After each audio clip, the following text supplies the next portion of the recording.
yang mendapatkan wahyu dari Allah Subhanahu wa taala Rasul menyampaikan kepada kita. Makanya Rasul menyatakan sallu kama ra'aitumuni usolli. Salat kalian sebagaimana kalian lihat bagaimana aku salat. Kaji hadis Nabi. Bagaimana dia niat. Salatnya benar, ibadah yang lain dinilai.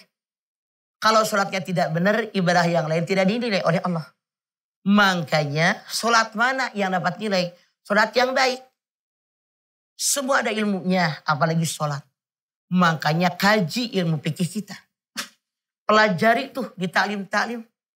Beruntung kita punya majlis taklim.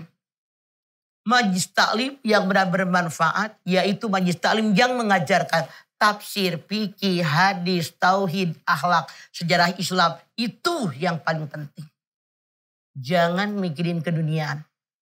Tapi ilmu agama yang kita tingkatkan. Kenapa? Syarat ibadah yang diterima oleh Allah ada 2. Berapa, Bu? 1.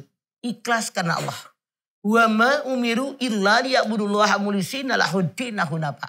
Al-Bayyinah ayat 5. Tidak aku perintahkan kalian dalam ibadah kepada Allah kecuali memurnikan ketaatan hanya untuk Allah. Ini syarat yang pertama. Syarat yang kedua di ibadah yang kita lakukan yaitu ittiba. Apa sih ittiba?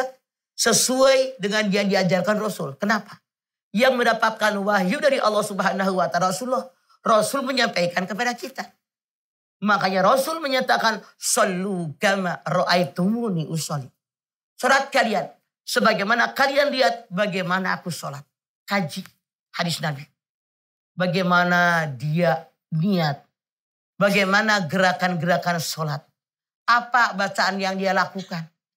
Itu yang diterima oleh Allah. Tidak bisa kita mangkir dengan hadis Nabi. Ini mutlak.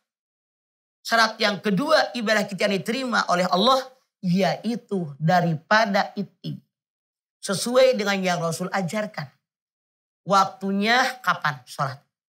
Inna sholata kanat ala mu'mina kitaban mawquta. An-Nisa 103.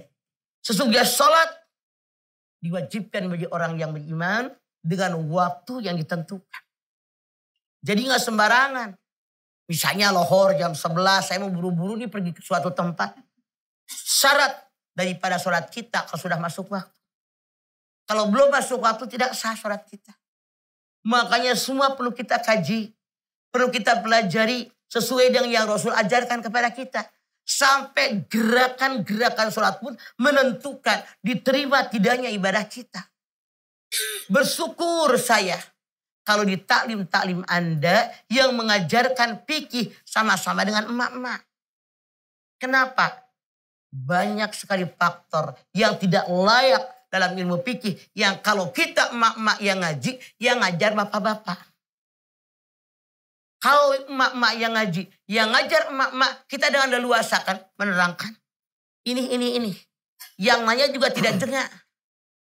Karena sama kita. Makanya Bu, kita lihat sholat kita. Sudah benarkah sholat kita apa belum? Bacaannya, gerakannya, semuanya menentukan diterima tidaknya ibadah sholat kita. Sampai kita takbiratul ihram.